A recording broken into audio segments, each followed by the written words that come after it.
Alors Alex, je vois encore pas de micro pour toi, hein? Oh non, oui, mais non, c'est juste le micro. OK.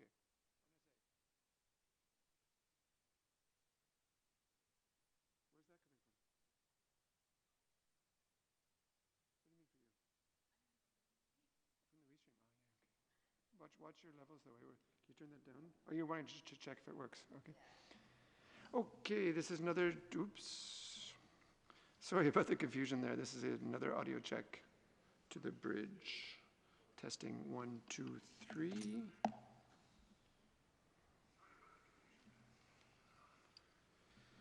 And then we will check the bridge to the room.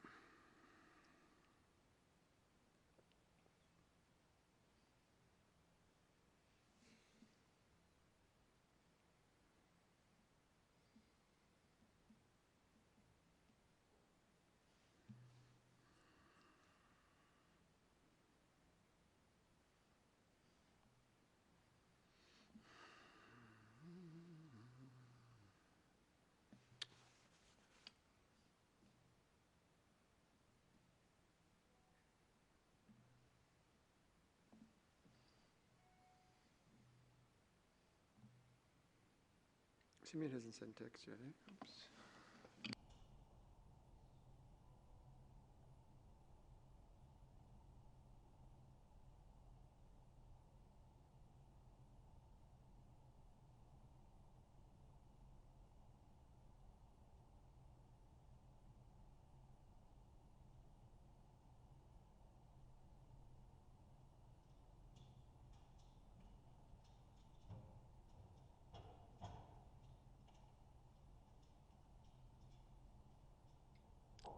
This is an audio check from the bridge to the room. Testing 1, 2, 3.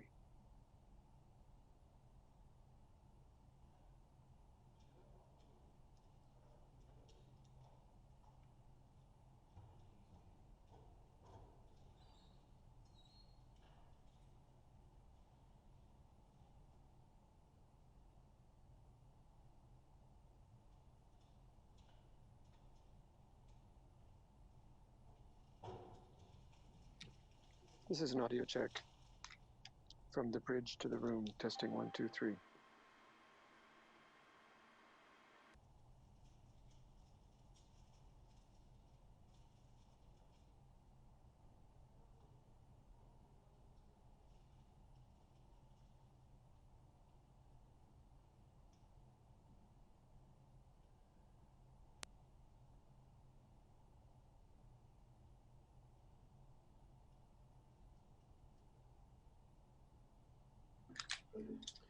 This is an audio check from the room. No, from the bridge to the room. 1, 2, 3, 4, 5. This is another audio check because we're having a little bit of sound issues getting sound into the room from the bridge.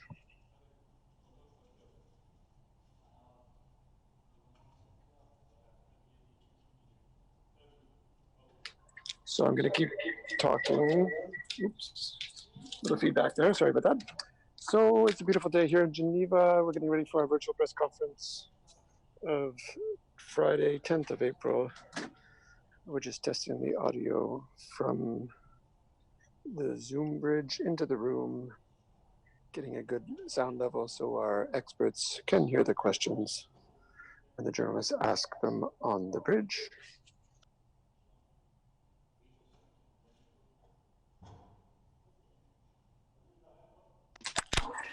Et maintenant, on va tester ça en version française. Ça a l'air un peu fort. Je continue à parler de niveau à peu près normal. C'est un audio check pour la conférence de presse virtuelle de l'OMS qui démarre normalement à 17h, mais on a déjà dépassé 17h passé. Qui démarre bientôt à Genève. Thank you, journalists on the line. We're just trying to get an audio level in the room working right. So please bear with us as we test this audio connection, which will, of course, make for a smoother running of our press conference if the journalists can ask their questions and the experts can hear it correctly. So you're going to have to listen to my voice as I talk so we can get this audio level up approximately correctly. It always helps us on the question and answer part if you can have good audio as well from your side. And of course, it helps us if you can give your name and media outlet so we know who you are and who you're working for. That helps us enormously. So I'm going to start this audio check now, I hope.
You are in the Zoom meeting now.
Alex, est-ce que tu te souviens sur la télé ici, l'entrée HDMI, il arrive où là?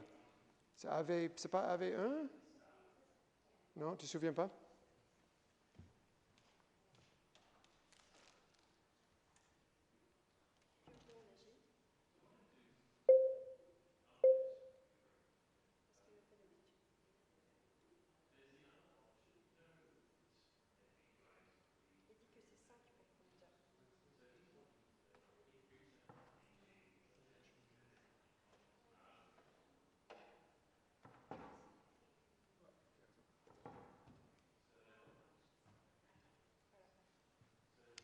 Ouais, nickel.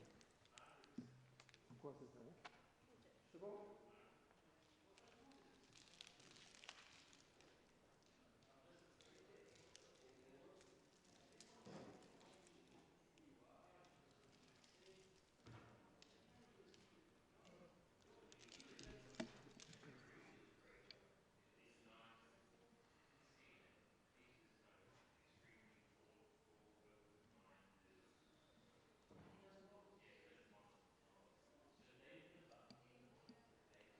Guys, just be careful. These mics are on sometimes. We never know. Just be careful, these mics.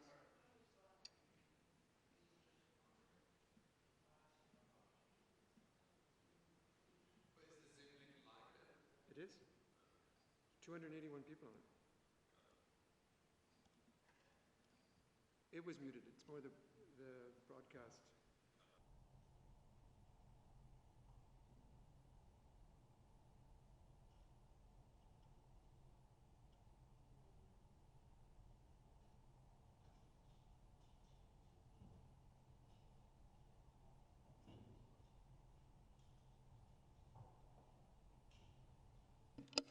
So this is another check for the audio from the room to the Zoom.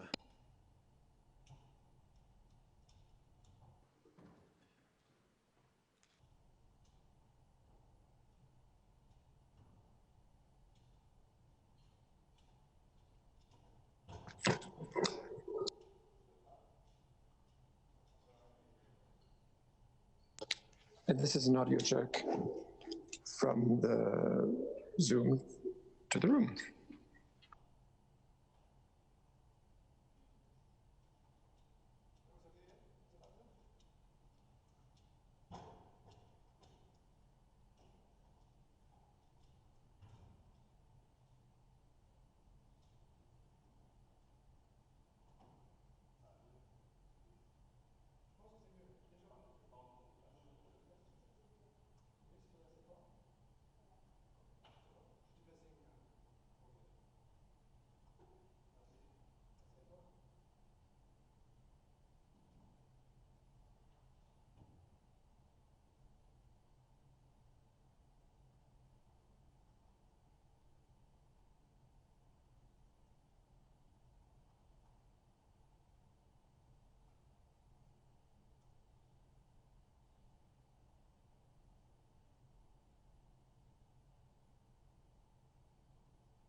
Hello, everyone from Geneva.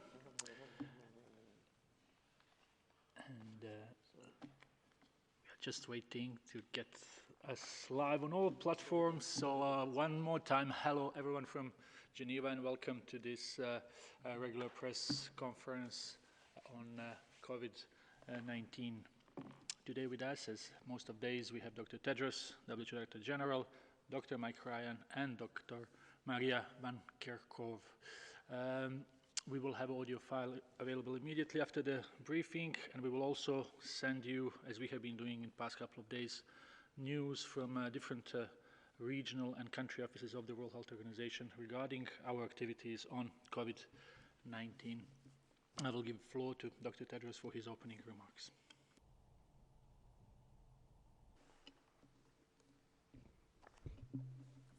Thank you, Tariq. Good morning, good afternoon, and good evening.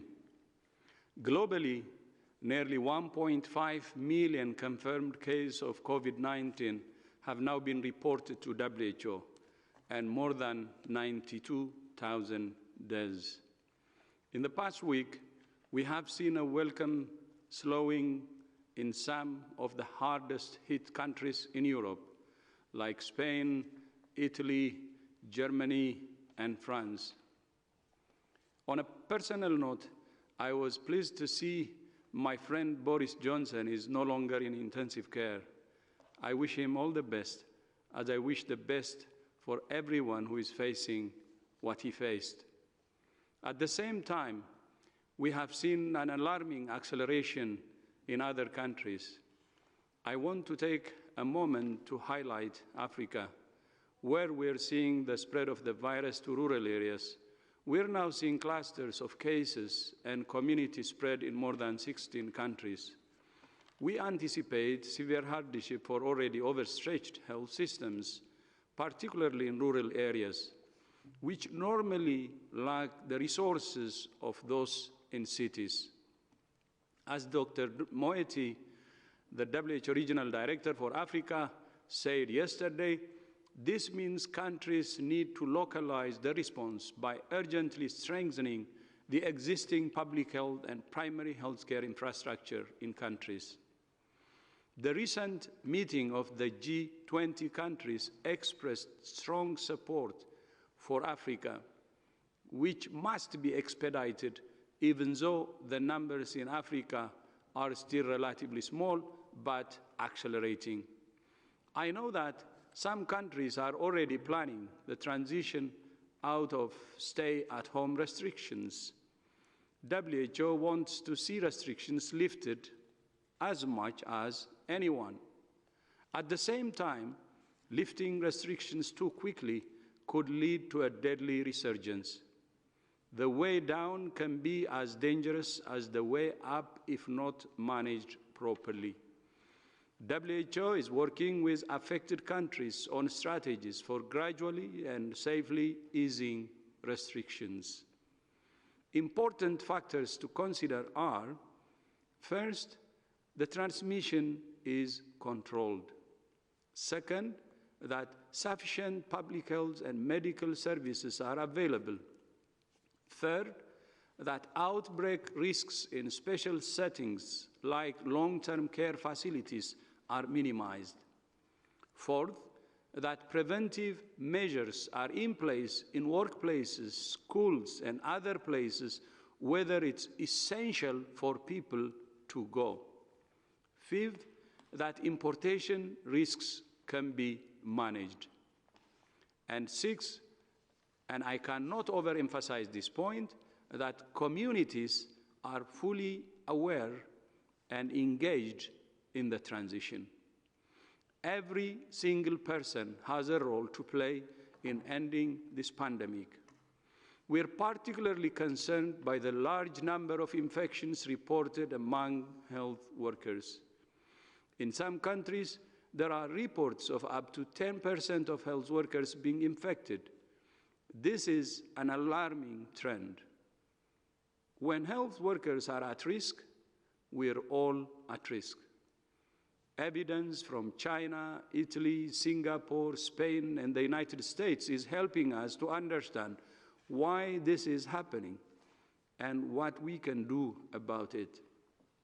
It shows that some health workers are actually being infected outside health facilities, in their homes or communities.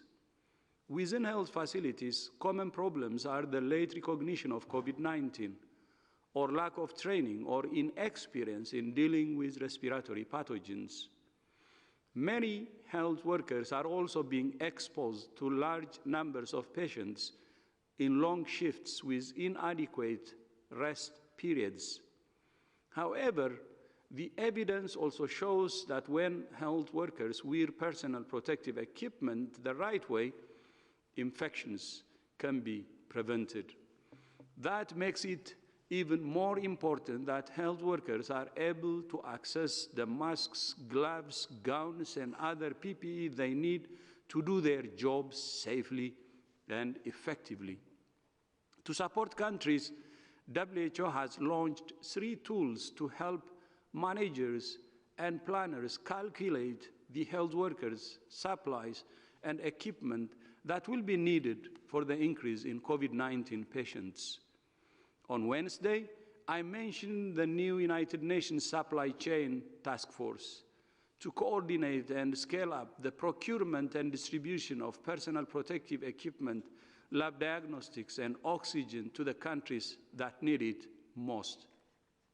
This initiative will be coordinated by WHO and the World Food Programme, building on existing collaboration between multiple partners from within and outside the UN.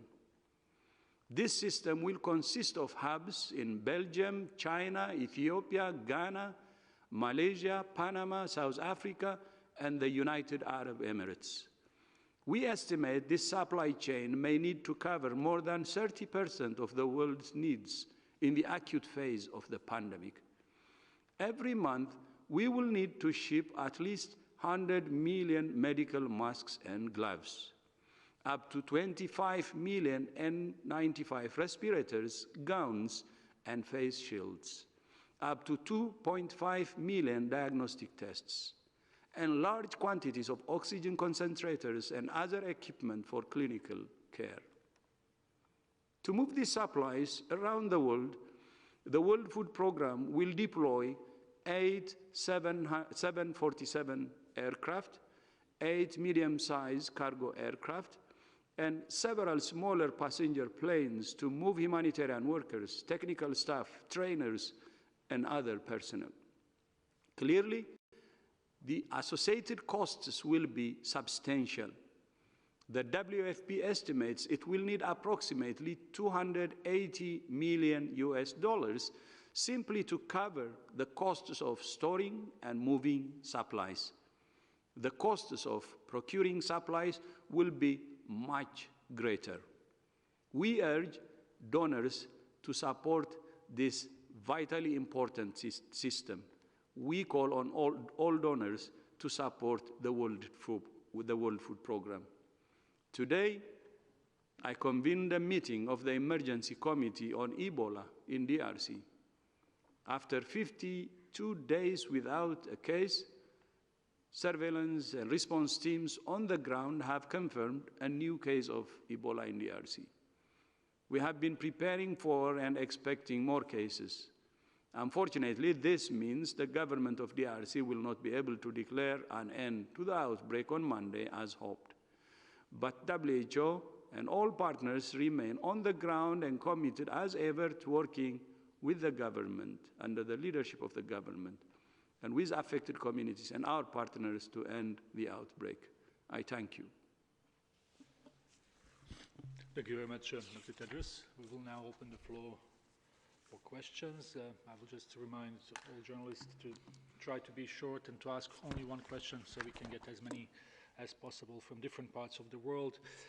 We will start with Catherine Fiancon. Catherine, can you hear us? Yes, yes. Could you hear me? Can you hear me? Yes, please go ahead, Catherine. Yes, thank you, Tariq. Good afternoon, Dr. Tedros, Maria, and Dr. Ryan. I would like, first of all, to say that after 100 days, as you mentioned last time, of COVID-19, As you know, the Association of Accredited Correspondents at UN Geneva is covering with you this outbreak, and we are expressing our empathy for the hard work you are doing to keep us worldwide, media and us informed, and we look forward to have closest cooperation with you, and that we, ACANU, will have the opportunity to have briefings exclusively for our members. Thank you, Dr. Tedros.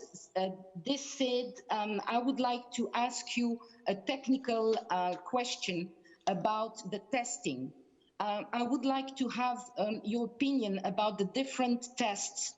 What is the difference and the efficiency between an antibody test like serologic test, the chest CT scan, the RT-PCR?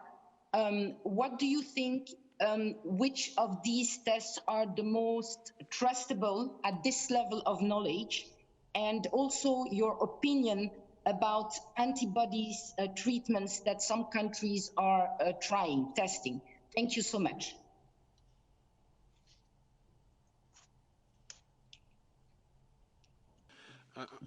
I can start, and Maria will give you more detail. I think we've issued guidance, a technical document very recently on the on the different tests and different availability and different uses of tests out there. In fact, this afternoon we had a very interesting and deep discussion with our strategic and technical advisory group on infectious hazards, just to look at this, because it's a confusing world out there now with rapid tests and antibody tests and antigen tests and PCR tests, and countries are grappling with what is the best choice for them. It would be best to look at that document, but to make it to be very straightforward, and in this forum, the PCR-based test, the test which you see every day of the swab being pushed up somebody's nose, the testing for that is usually based on identifying the coronavirus directly, by finding its RNA, by finding the actual evidence that the bug is in your nose.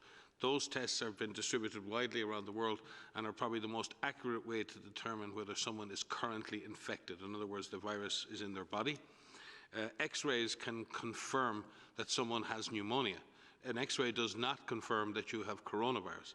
But if you have a positive coronavirus test and your X-ray or chest X-ray or your CT scan shows that you have pneumonia, then obviously the physician can attribute the pneumonia to the coronavirus. A chest X-ray alone, it's very difficult. Atypical pneumonia or viral pneumonia can be very non-specific, although colleagues around the world, clinicians, are becoming very skilled at interpreting those results, and Maria may speak to that. With regard to antibody tests do not test or detect the virus. What they do is they detect your immune response to the virus. And it takes days and weeks to develop that full immune response, so it can be detected by those blood tests. And in this case, antibody tests require the taking of a blood sample or a pinprick on the finger, a small blood sample, and you try to detect the antibodies. In general, the PCR-based tests are better for telling whether you're infected or not, and the serology test or the blood test is better to detect whether you've been infected recently or in the past. And there are different types of antibody you test for, IgM and IgG, that can tell you more. So it's a complex issue. Right now, for governments, they need to focus specifically on PCR-based testing or any form of testing that detects active infection. But serology and serologic tests are extremely important for determining how many people have been infected in the population, and those data are very important to tell us where we're going in this epidemic. Maria? Yeah, so only to add is that it is confusing because there's hundreds of tests available. So on the one hand, because the virus was identified so quickly and sequences were shared so quickly, a number of labs across the globe were able to develop PCR kits. And so there are a number of PCR or molecular tests, and these are the tests that will, as Mike said, detect if you are currently infected with coronavirus. So there's hundreds of those that are on the market. And we are working with our collaborating center labs and with FIND to do an evaluation of the tests that are on the market so that we can see how well they perform when actually being tested on clinical samples. So that is a process that's ongoing. And that is typical when you have an emerging pathogen. This is a process that needs to take place when you have new tests on the market. We're going to be doing the same thing with the serologic assays that are also on the market. We did issue a scientific brief a few days ago, which outlines why it's difficult right now to be able to use rapid antibody tests, which do not detect acute or current infection, but do detect if you were infected in the past. And we recommend those right now for research. And so those are absolutely critical to be able to evaluate what proportion of the population has been infected with this novel coronavirus. But there is a lot on the market, and this is a positive thing. What we need to do is we need to make sure that they are evaluated and validated across multiple labs so that we can see how well they do perform in actual use by countries. Thank you very much for these detailed answers, and thank you, Catherine, for your kind words on behalf of ACANO Association, Geneva-based correspondents, and for your proposal that we will consider. We will go to the next question. Yes, please. On the request from Catherine, I'd like to say how grateful we are to our Geneva-based journalists, and we would be happy to organize an exclusive session with our Geneva-based journalists. So thank you so much, Catherine, for bringing that up. Thank you. Well, I think this has been now decided. So next question will go to Helen Branswell. Helen, can you hear us? Hi, yes, and thank you for taking my question. And can I just say, I'm so sorry about the news from North Kivu. That's heartbreaking that there's another case there, Ebola case. I guess my question is for Maria, if I could please. Can you give us a better sense at this point about the breakdown of mild and moderate cases?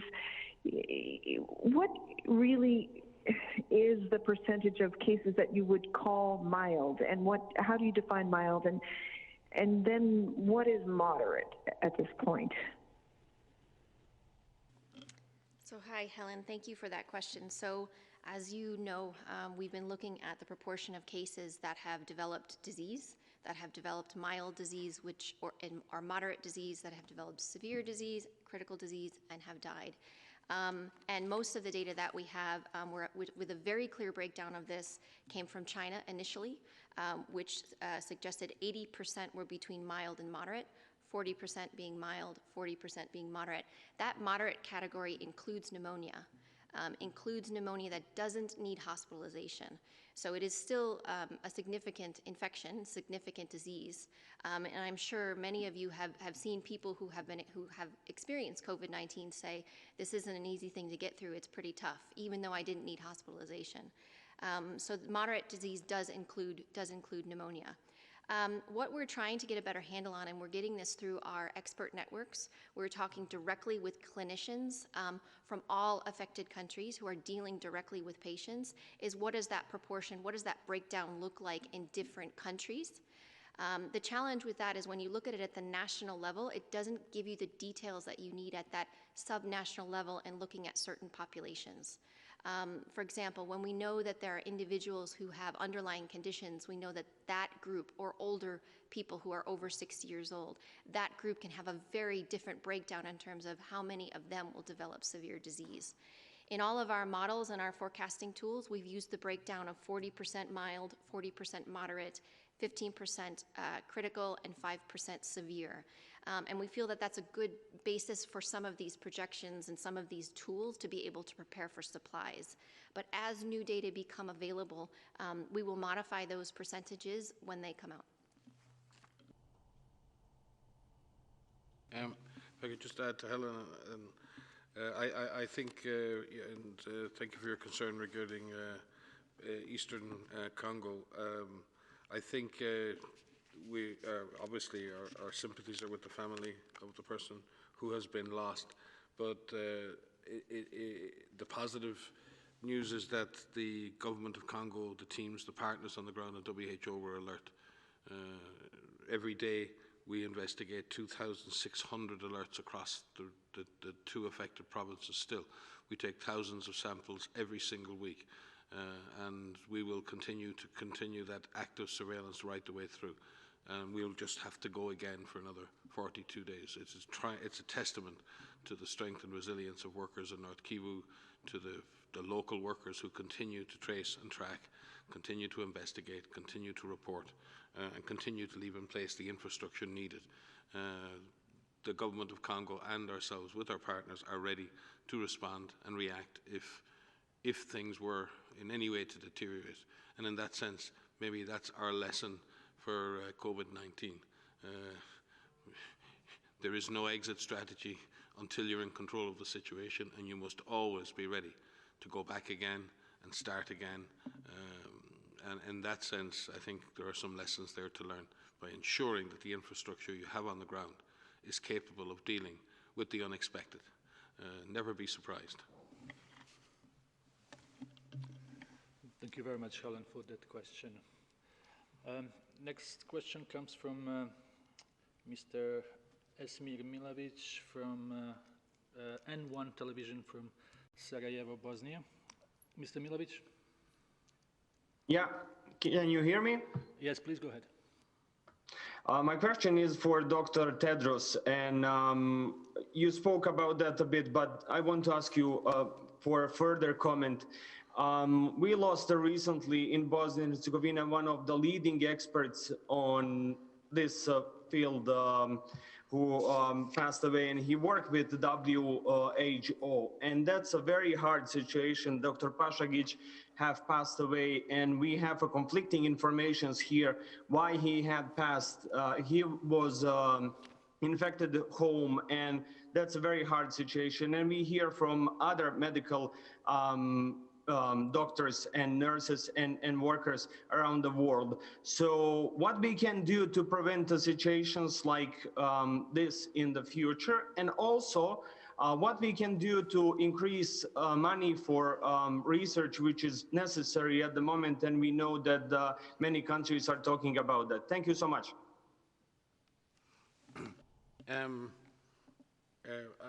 I think it's always been true, and it's more true than ever in this response, that frontline health workers have always been, unfortunately, the mine canaries in epidemic response, particularly in systems that don't have strong surveillance systems. The number of times in my career where the death of a health worker was actually the event that triggers the epidemic response. Too many times in my career, that has been the tragic stimulus to action. We owe a huge debt to our frontline health workers, and they ask for nothing more than the training and the protective gear to do their jobs. And we need to ensure that they get that. We also need to ensure for the future that surveillance systems are in place, that we're able to prevent infection spreading in hospitals. Again, as we're dealing with the ongoing situation in Congo, at one point during the outbreak of Ebola in Beni, at one of the most intense periods in the outbreak, nearly 70% of the cases were actually being transmitted within the healthcare system. So it shouldn't be a surprise to us with MERS, with SARS, with Ebola, that the healthcare environment is an environment in which people can be saved and treated, but it is also an environment in which viruses and other things are present, and we need to protect patients and we need to protect those health workers. It takes a long time to build a health workforce, and it should not be sacrificed to any virus, and it should be protected. And especially true in countries that have invested precious development funds in building a health workforce, which is central and vital to the health system. A health system is not bricks and mortar. A health system is not technology and infrastructure. That's part of it. The heart of a health system are the health workers, and everybody knows that. And we do have a short-term objective now, and that is to get the best possible protection to those workers, and all of us have a responsibility on that. But also for the long term, we have to learn the lesson. We can no longer leave healthcare systems exposed to infectious diseases and without the protection and the capacity to manage those. And that's going to be a big discussion that needs to happen, and I believe should happen before this epidemic ends. But the Director General may have a comment to make on this, because he's involved in much discussion with this, with our G20 partners and others, and how we strengthen the system and never let this happen again.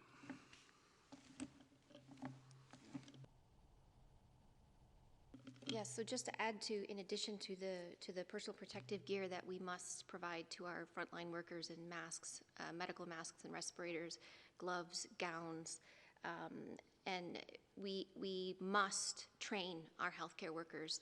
So what we've seen from the recent studies that have been published on healthcare worker infections, which we're very grateful to see evidence around this. I first should say sorry for the loss that you mentioned. What we must do is we must train our healthcare workers for respiratory diseases, for infectious diseases, because what we've seen is in some initial cases of healthcare worker infections, they've been infected in different wards where they're not used to infectious diseases. They may be long-term care wards for older individuals, and so they just don't have the training. And right now, with COVID-19 circling the globe, all healthcare workers must know about this virus. They must know how this is transmitted, and they must know how to protect themselves. We have trainings that we've put up on our open WHO platform, which are interactive, which can teach healthcare workers about what this virus is, how it is transmitted, and how they can protect themselves. And not only what needs to be worn, but how to put the materials on, how to put the PPE on, how to take the PPE off safely.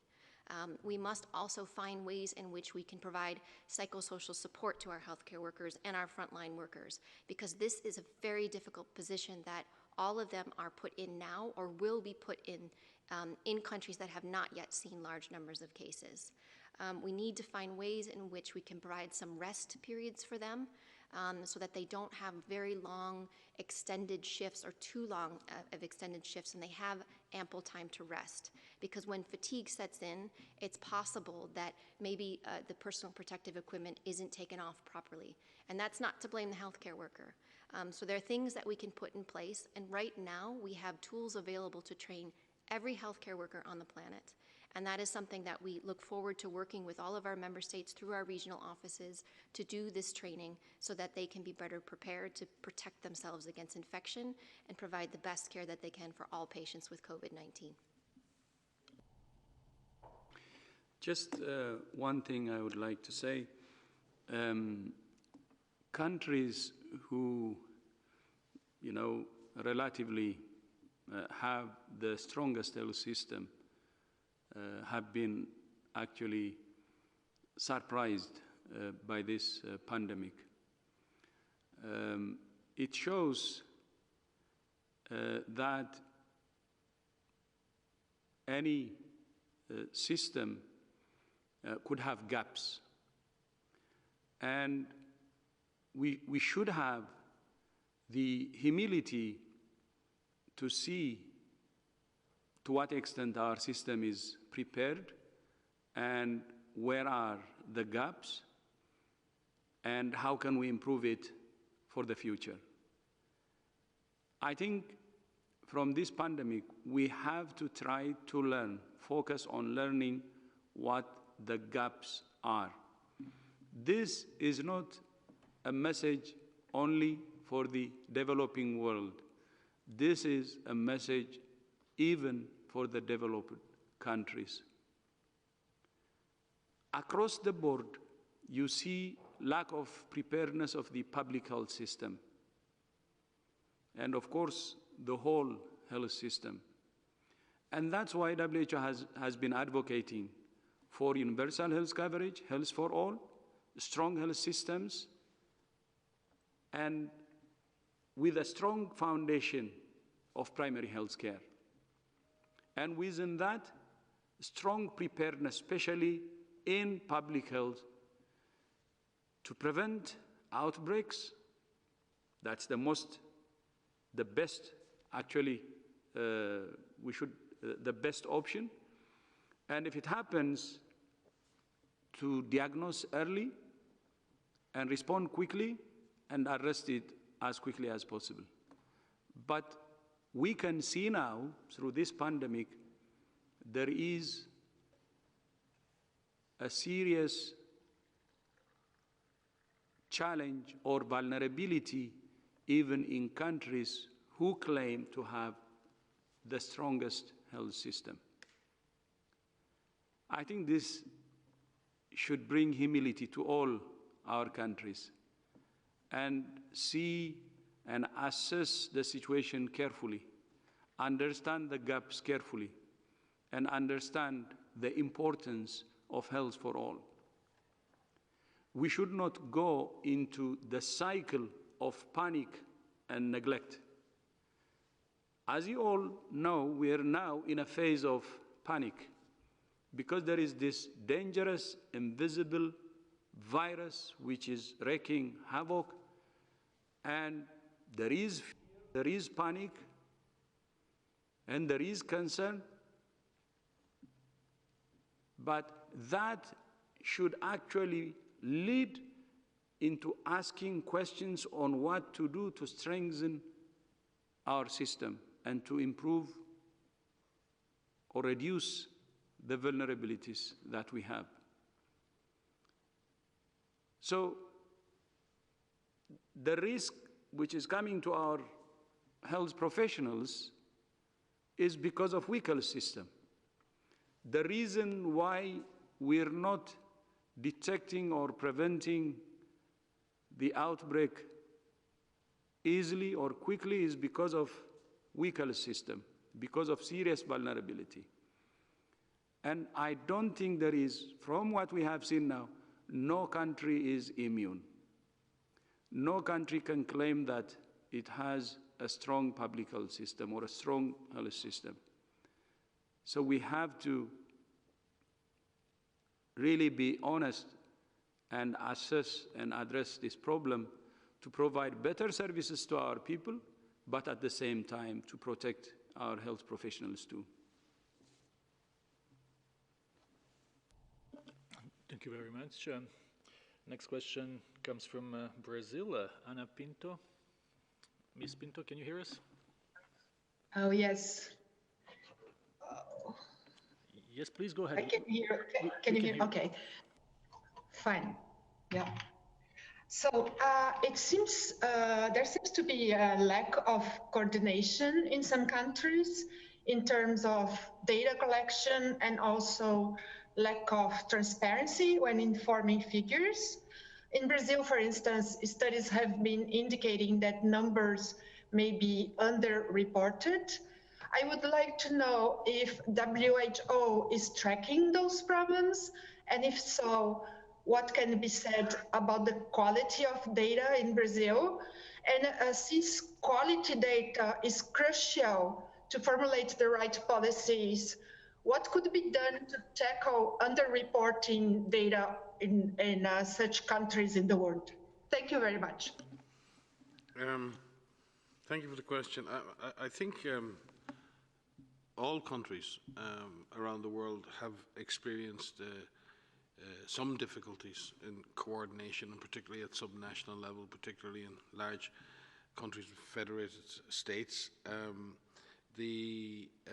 And there have been issues, obviously, between countries, especially neighbouring countries, in trying to work together to coordinate and align their activities. In fact, that's been a feature of this response, is that trying to get that international alignment, regional alignment, national alignment, subnational alignment of all of the activities with all of the actors and the players involved, in that sense, has been a huge challenge to governance at every level.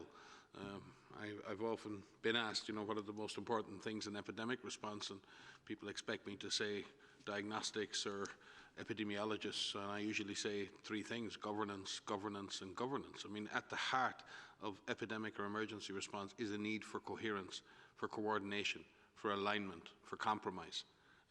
And sometimes compromise with people whom you might never compromise in any other circumstance. A partnership with people you might never work with in any other circumstance, because the goal goes higher. The goal is to go beyond the differences, to put aside differences and work together. That is difficult to do, but in a true emergency, that is what we all do. And I think that's something that all countries have experienced at one level or another. Some are overcoming that more successfully than others. But it is something that must be done if we're to get to the end of this epidemic. In terms of numbers, and I think sometimes we say, well, there's a lack of numbers or a lack of transparency. I think the first thing in all countries we need to recognize is that frontline health systems are under huge pressure. And therefore, reporting data isn't necessarily their first priority. If I'm a doctor or a nurse on the front line, I really don't think I've done a bad job if I save a life and I haven't filled in the form. And therefore, I think we have to give local systems a break. We have to empower them to be able to report into the system, but we shouldn't be criticising them when they don't, and it's the same at all levels of the system. We need to just make sure there's enough data to make a proper assessment of the situation. If there are large gaps, geographic gaps in the data, that's a problem. If there are large gaps around certain communities, if there are gaps around certain vulnerable communities, and that's a vacuum, then that's a bad thing. But I think just harping on the daily numbers, it's very difficult. We need to look at each of the data. Are we gathering enough data on the clinical disease? Are we gathering enough data on fatality? Are we missing large pockets of deaths? Are we missing large pockets of cases? Is there something else we need in order to plan a better response? If the answer to that is yes, then you have a data problem. But if it's coming down to you got it wrong yesterday by one case, or you got it wrong yesterday by 2 deaths, then it becomes very pedantic. It becomes very unhelpful, and these become political bullets that are fired between different groups. I think we have to be very, very careful to not do that. So we need to regularly review the data we're using to drive the response at each level. And if that data is either not being collected or not being sent, we have to fix that problem. But we don't need every single piece of data at every level to manage outbreaks. In fact, you need less data at higher levels. You need the most data at the local level, you need less data at the national level, and even less data at the international level. In fact, data can be your worst enemy in some cases, because you can become overloaded with data and become information poor. You're data rich, information poor, if you don't know what to do with that data. So it's a complex issue. Countries need to focus on collecting the data they need, and more importantly, using that data, putting it to good use, and using that data to drive the response. With regard to cohesion at country level, it is a huge test. Epidemics are a stress test to our system, and they stress every component of our society. And governance is tested in the same way as social systems are tested, as the healthcare system is tested. And in many ways, and in some ways, all our systems are being found wanting. And all of them need a level of repair and renewal. And we need to go about doing that as we go through this pandemic as well. And if I could just add to that, so there's different types of data that's collected, and Mike talked a lot about the case-based data that's coming from countries, but there's other types of data collection that comes through studies, that comes through epidemiologic studies, through clinical studies, through laboratory investigations, through treatment studies, through looking at how many lab tests are actually done and what is the percent positive, to seroepidemiologic data, to anthropological data, through social science data. And as Mike said, we don't need this in every single country at all times. If there are some locations that aren't as overwhelmed as other countries, if they can do a well-characterized study of looking at healthcare worker infections, for example, who could look at disease severity, who could look at infection in children, these pieces of information from these characterized and conducted studies could really help inform the response. And it feeds into this feedback loop of helping us look at, are we doing the right things? How do we need to tailor this approach based on what we learn about underlying conditions, treatment options? How do we prevent people from progressing to severe disease?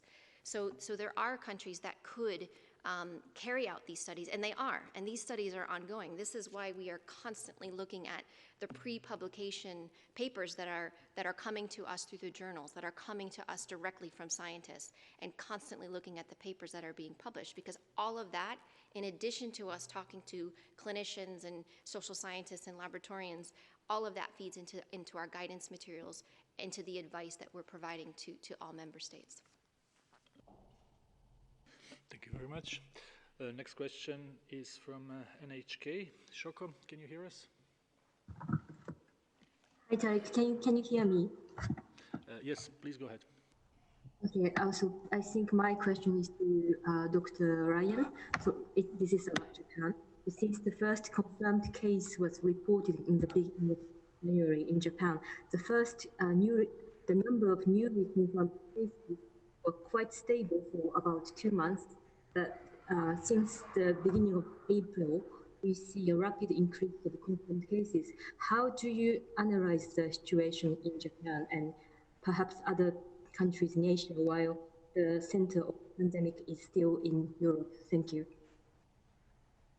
Yeah, I think Japan, in fact, we had some very excellent data from Japan on their approach over the last number of months, and Japan has done a very, very good job over months, and it's taken an approach of very systematic investigation of clusters. In fact, I think they call many of their teams the cluster busters. They have these very specialized teams that have been going out and investigating clusters. And not only have they been able to contain those clusters, but they've gained a lot of tremendously useful information on how the disease spreads.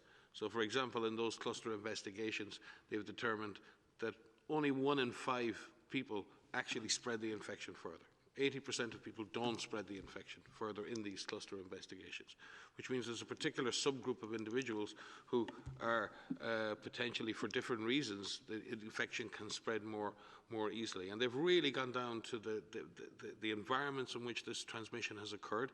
And very often these environments were group environments where they've seen these clusters occur. And they've been very much on top of that for a number of months. What they've seen in 3 areas, 3 hotspots, which is a number of prefectures, and I won't even begin to try to pronounce them, but Tokyo is one. And they've seen a number of cases in the last couple of weeks that cannot be linked to chains of transmission. And that's not good. But what is good, they're looking and they're trying to find. And what they're seeing is they have a number of cases who they can't link to those chains. And that's why they've been taking more community-based actions to try and push infection down, and they'll continue to try and do that. But we're not seeing that phenomenon all over the country. They very much have identified where they're seeing that unlinked transmission, and they're working extremely hard to try and suppress that. So they're taking a very measured approach. It's not easy, and community and society in Japan will have to trust that the government is on top of things. But certainly what we've seen and the data I've seen as late as this morning reassures me that they are very aggressively following this, and they may have to scale up measures in some prefectures in order to push down infection. But they will continue with a very, very systematic approach to case finding, isolation, quarantine. And we're very pleased with that, and I believe also will up the rate of testing that they're doing for suspect cases, and we support that as well. Thank you. Thank you very much. Next question, the new humanitarian, Ben Parker. Ben, can you hear us? Yes, thank you. My question is about the infodemic. We're seeing a lot of rumors and conspiracy theories around the Bill and Melinda Gates Foundation, vaccines, and a digital identity project called ID 2020. My question is, are you tracking the new ingredients in the misinformation out there?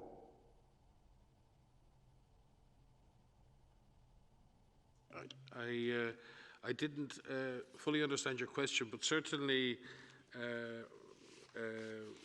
WHO is tracking a lot of information across all of the different platforms and actively looking out for anything that represents misinformation. We're very careful not to go after the suppliers of information. Our focus is on getting the best information out there and countering bad information with good information.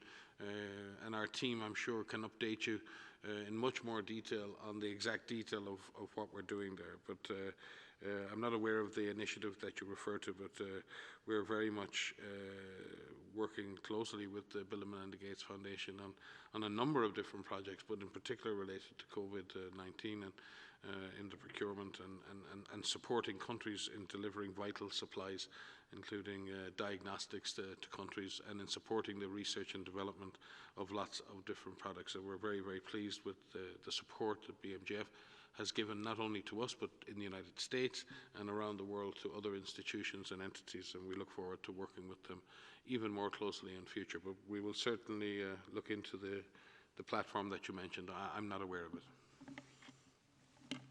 Only to add here that, I mean, we are constantly dealing with misinformation that's out. And what we're seeing are innovative tools to be able to counter this misinformation. And we're working with a number of partners in the digital field to be able to help us do that. But we're also seeing a larger number of people who are actually coming out and saying, that's not true. And they're not forwarding those messages that are incorrect, and therefore spreading that misinformation. And that's an increasing trend. That's a very positive one, and saying, no, where did you get that information? That's not quite right. Let me figure this out. Let me go to a reliable source so we can answer that question. So on our websites, we have Mythbusters where we actually address some of those head on, especially ones that could potentially put people at a higher risk or in danger for that matter. But it is something that we are constantly looking at through our EpiWin program platform. We're talking with different industries and different groups who we may not normally have spoken to regularly to be able to address their questions. Sometimes it's not misinformation, it's just a misunderstanding. And so it's also important for us to clarify things if things are not clear, to make sure that the technical information that we put out as an organization reaches the people who need it most. But this is something we're constantly looking at and constantly looking for ways to improve on so that the right information gets in the hands of the people that need it most. Thank you. I just wanted to comment on Gates Foundation. I have known Bill and Melinda for many, many years now, and have been working with them very closely, not as a DG, but when I was in Ethiopia working in the Ministry of Health and later on. Their commitment, I mean, these two human beings, it's amazing. You know, having people like Bill and Melinda with big heart to support humanity, it's something we should cherish. I have seen them in action, and I have seen the outcome of all they have been trying to do. And you know what I always say? If we can have more people like them. People who really genuinely support, people who have that big heart and bring humanity before anything. So that's what I would like to assure you. And now during this COVID situation, their support is really big. And we're getting all the support we need. And together, we believe we can turn the tide. And I would like to use this opportunity, not only to Bill and Melinda, but to the whole family for such an extraordinary commitment. And not only the family, to the foundation at large also, for the commitment and all that they're doing. I know the world recognizes this, but they deserve our respect and appreciation. Thank you. Thank you very much. We have maybe time for one or two more questions before wrapping up. So let's try to get online Jeremy from RFI. All right. Hi, Jeremy. Please go ahead. Yeah, thank you for taking my questions. Hi to everyone. just a quick question about some limited studies in the US and in China seems to show that COVID-19 could affect the brain. I would like you to have a comment on that. Do you have more on that? And if it is true, would that be another incentive to test even more? Thank you. I will start, and Maria will give more detail. When we talk about COVID-19 affecting the brain, there are two ways in which brain function can be affected in infectious diseases in this case. One is a direct infection of the brain, in other words, where the virus can cross the barrier in the brain and cause either a meningitis, which is an inflammation of the surrounding of the brain, or an encephalitis, which is a direct infection of the brain tissue. The other way in which an infectious disease can affect the brain is through a lack of oxygen to the brain, and we've seen in many infectious diseases when somebody is very sick or febrile, they can become delirious, they can become very disoriented, and their consciousness can be affected. So when we see in this case many people whose oxygen levels are affected can become confused, but once their oxygen level returns to normal, they recover from that. That's quite different from the direct pathogenic effects of a virus on the brain. I know coronaviruses can cause encephalopathies, they can cause effects on the brain, and I will leave Maria maybe to give you more detail on that.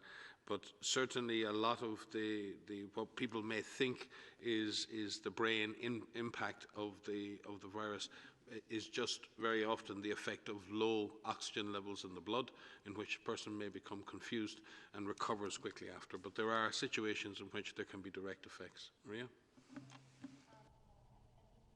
It's a very comprehensive answer, but to say that we are, you've heard me say before, we're working directly with clinicians who are in the field, who are dealing with patients. And so any impact on the body from infection with this virus is being evaluated.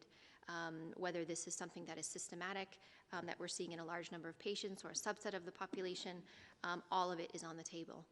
And until we have a perfectly clear understanding of what this virus does to people that are infected, everything is on the table. And so this is something that is being looked at by the clinicians, and it's not currently covered in our clinical management guidance, but if this is something that does come out from the literature and does come out from the experience of clinicians, it will certainly be something that we will provide some guidance on. Thank you very much. We will try now to go to Simon Ateba from News Channel Africa. Simon, can you hear us? Yes, I can hear you. Can you hear me? Yes, please go ahead. So my name is Simon Ateba from Today News Africa in Washington, D.C., and my question is on human rights. Amnesty International is warning that information is being collected from more than 1.6 million people around the world. Government can use it against them. So my question is, are you concerned that personal health information being collected by patients around the world can be used by government or even shared with tech companies? And is this information being shared with WHO, and is WHO sharing that information with third parties? Thank you. Yes, no, the issue, well, I would suggest that governments and many other entities are collecting much more information about every citizen than we might necessarily realize at times. Certainly there are very strict rules regarding the gathering and sharing of clinical data from any individual. A patient's clinical record is their own, and most governments have very strict data sharing policies, both for international and national sharing of data, and have rules around anonymity and anonymization of data sets that are shared.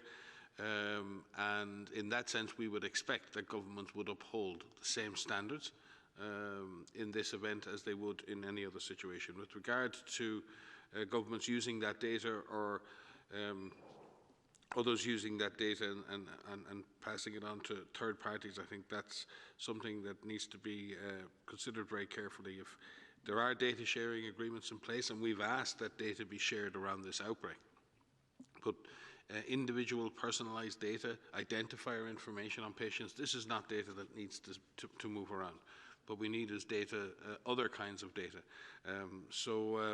It's very, very important, and there are concerns through this whole outbreak regarding individual rights versus the rights of the community.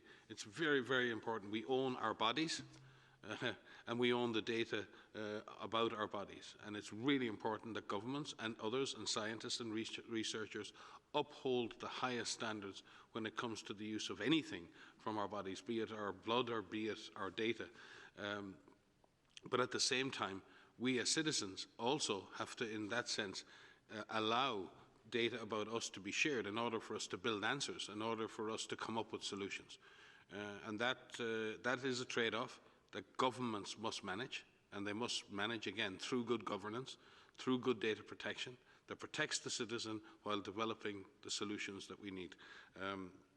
And in this regard, it is no different to any other process. Thank you very much. So we will go to the last question, if our speakers agree. That's Turkish news agency, and that's Bayram. Bayram, can you hear us? Yes, I can hear you. Can you hear me? Yes, please go ahead. Thank you very much for taking my question. Dr. Tedros, first of all, thank you ever so much for approving to host a special press event for ACONA members. My question is about Turkey. As you know, Turkey sent medical supplies to United Kingdom, Spain, Italy, Libya, Balkan countries, and many other states in the world last couple of weeks in order to help them to fight the novel coronavirus. On the other hand, mortality rate in Turkey is lower, while the wide number of cases has reached almost 45,000. What do you think about Turkey's commitment and solidarity to provide essential medical supplies to many European countries and others? Thank you so much. Thank you. Turkey has a huge history in large-scale disaster management, and it has learned many lessons in the past, especially through its experience with earthquakes. There's probably no better country on the European continent better prepared to deal with natural disasters and large-scale population-based disasters. And Turkey has always offered assistance abroad, and I've met Turkish rescue teams in so many different countries. So I think Turkey is doing what it does normally, and everyone is very grateful for that support. The situation in Turkey itself has been increasing and very much based around Istanbul. And again, we've seen this. We've seen this with London. We've seen this with New York. Large cities with large mixed populations have become, in that sense, big centres of disease, and authorities are having to deal with that on a day-to-day basis. It is very important that Turkey is a large country. It links Asia with Europe. It's got many, many, many people who are vulnerable, particularly refugees and migrants. We, as a global community, need to now, as Turkey over the years has offered solidarity to others in taking care of disasters, it is incumbent on the international community to also offer that support in return now that Turkey faces its own crisis. So yes, we will do everything in our power to support Turkey, and particularly around these urban environments where disease has been growing in the last weeks. Thank you. Thank you. This morning I joined the presidents of Azerbaijan, the presidents of Turkey, Kazakhstan, Uzbekistan, what you call the Turkic Council, and the Prime Minister of Hungary, Kyrgyzstan, and so on. All the leaders agreed that they should cooperate among themselves as a regional entity, but also cooperate with other countries and support countries who need support. And during that meeting, I appreciated President Aliyev, the president of Azerbaijan, for his contribution, $5 million to WHO to support countries who need our support. And in addition to that, I also appreciated the President of Turkey, President Erdogan, for the contributions he has made, starting from neighboring countries and beyond, as has been said, in medical supplies. And this is the solidarity principle we have been advocating, and which is happening, and that's why I appreciate their contribution, and that's what we should continue to do. While doing our best in our borders, we should also support others who need our support. So what Turkey did, what Azerbaijan did from the Turkey Council member countries is actually exemplary, and I hope all countries will adhere to the principle of solidarity and fighting this invisible but dangerous enemy together.